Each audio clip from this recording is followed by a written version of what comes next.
ప్రపంచ క్రికెట్ ప్రేమికుల favourite league IPL 2026 season ముగింపు దశకు చేరుకుంది.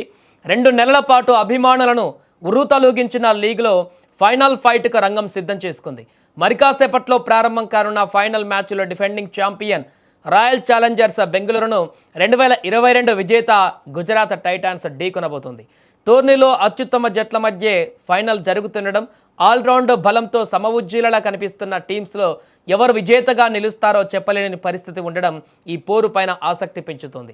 అయితే ఎవరు గెలిచినా రెండవసారి ఐపీఎల్ టైటిల్ గెలిచిన జట్టుగా అవతరించబోతున్నాయి. ఇదిలా ఉంటే మరోపక్క క్వాలిఫైయర్ 1లో బెంగళూరు చేతిలో ఘోరంగా ఓడిన గుజరాత్ ఫైనల్ మ్యాచ్లో ప్రతీకారం తీర్చుకునేందుకు కసితో ఉంది. ఇక ఐపీఎల్లో మిగతా జట్టుతో పోలిస్తే గుజరాత్ది అంత బలమైన బ్యాటింగ్ ఆర్డర్ ఏమీ కాదు. ముఖ్యంగా మిడిల్ ఆర్డర్ అయితే లీగ్లోనే అత్యంత బలహీనమని చెప్పవచ్చు. వాషింగ్టన్ సుందర్, నిశాంత్ సింధు, రాహుల్ తివాటియా, హోల్డర్ 4వ స్థానం నుంచి ఇది ఆ జట్టు బ్యాటింగ్ లైనప్. అయినా కూడా జీటీ అంత నిలకడగా ఆడి ఫైనల్కు వచ్చిందంటే అందుకు ప్రధాన కారణం టాప్ 3 బ్యాటర్లు మాత్రమే. కెప్టెన్ శుభం గిల్, సాయి సుదర్శన్లతో కూడిన ఓపెనింగ్ జోడీ గుజరాత్కు అతిపెద్ద బలం.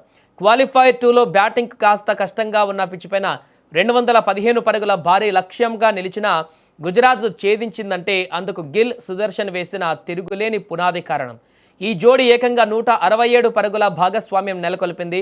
గిల్ సెంచరీ కొడితే సుదర్శన్ అర్ధశతకం సాధించాడు. లీగ్ దశలో కూడా ఈ జోడీ అనేక మ్యాచ్ల్లో జట్టుకు అద్భుత ఆరంభాలు అందించింది.